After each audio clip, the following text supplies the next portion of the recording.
If you teach nursing, students or new graduates, I want to ask you a hard question. Are we teaching tasks or are we teaching thinking? Because if we're honest, most curricula are still organized around body systems, checklists, and isolated skills. Cardiac week, respiratory week, renal week. We march through each one and then we just hope that somehow, magically, students will pull it all together at the bedside. But patients don't present in neat weekly silos.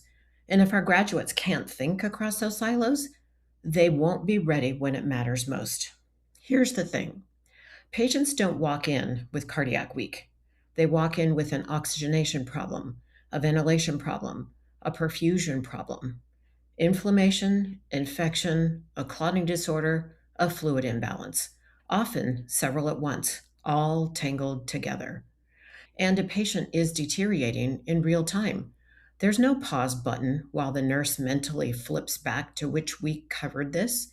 If we've trained her to think in fragments, disease by disease, system by system, then in the moment she needs it most, her thinking is fragmented too. And at the bedside, we don't have time for fragmented thinking. So, concept based teaching isn't a trend, it's a necessity, and it's exactly where the field is pointing.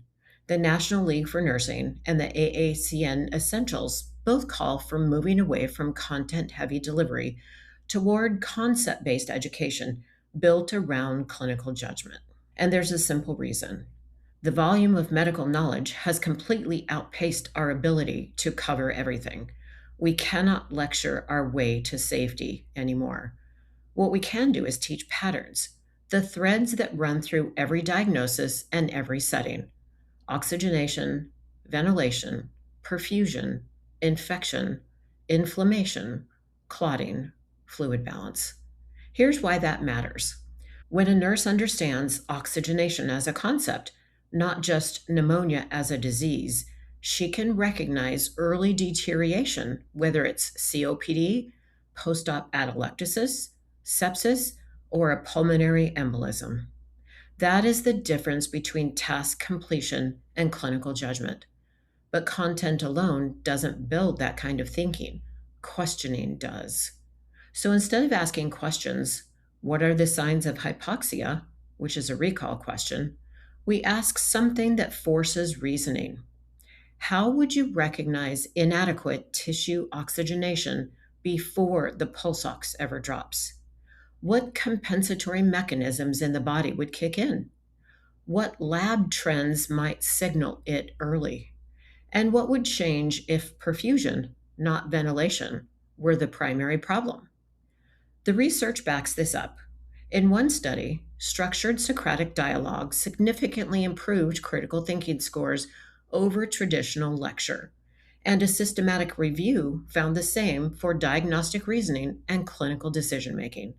But here's the part I want you to hear: this isn't about putting students on the spot or embarrassing them. It's about building neural pathways. When we teach through disciplined questioning, we're not testing what they know, we're shaping how they'll think under pressure at 2 a.m. when something doesn't look right. And this connects to an uncomfortable number. A 2021 study found that less than 10% of new graduate nurses are considered safe, competent, and practice ready in terms of clinical reasoning. That is not a student problem. This is a systems problem. If we teach in fragments, we graduate fragmented thinkers. But if we teach in concepts and reinforce them with relentless, thoughtful questioning, we graduate nurses who can recognize deterioration early, connect the pathophysiology across conditions, anticipate complications, advocate confidently, and protect their patients. That is patient safety. So let me leave every nurse educator watching with one reflective question. In your last class session, did your students leave knowing more facts, or did they leave thinking differently? Because concept based teaching takes discipline. It means resisting the urge to cover more slides. It means being comfortable with silence after a hard question. It means allowing productive struggle and trusting the process. That struggle, the pause, the wrestling with a hard question, isn't wasted time. It's where the learning actually happens. It's slower in the classroom, but it is so much faster at the bedside. And the bedside is where it counts. We're not just teaching content, we are shaping clinical judgment. And if our mission is to save lives, we have to teach the way nurses actually practice conceptually, systematically, and courageously. If that resonates, come find me at lifebeatsolutions.com. Thanks for watching.